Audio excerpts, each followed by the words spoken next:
ദശകം 9 ശ്ലോകം 7. ശ്രുതിപ്രകരദർശിത പ്രചുര വൈഭവ ശ്രീപതേ ഹരേ ജയ ജയ പ്രഭോ പദമുപൈഷി ദൃഷ്ട്യാം ദൃശോ കുരുഷ്വധിയമാശു മേ ഭുവന നിർമ്മിതൗ കർമ്മഠാ മിതിദ്രുഹണവർണ്ണിത സ്വഗുണഭംഗിമാ പാഹി മാം.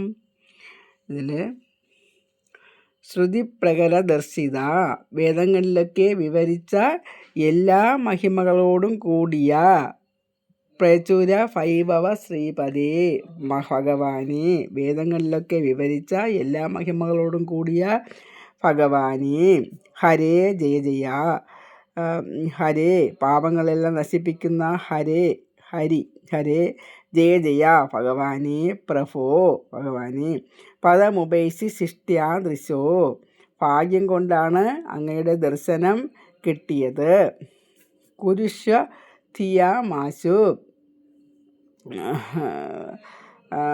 മേ ഭുവന നിർമ്മിതൗ കർമ്മഠ, ആ ഭുവന നിർമ്മിതൗ, ആ സൃഷ്ടി നടത്താനുള്ള ബുദ്ധിയെ എനിക്ക് തരൂ, എന്നെ കർമ്മഠ കഴിവുള്ളവനാക്കൂ.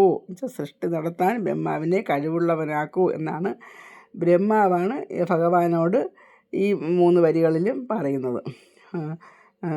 കർമ്മഠ, എന്നെ സൃഷ്ടി നടത്തുന്നതിന് കഴിവുള്ളവനാക്കൂ.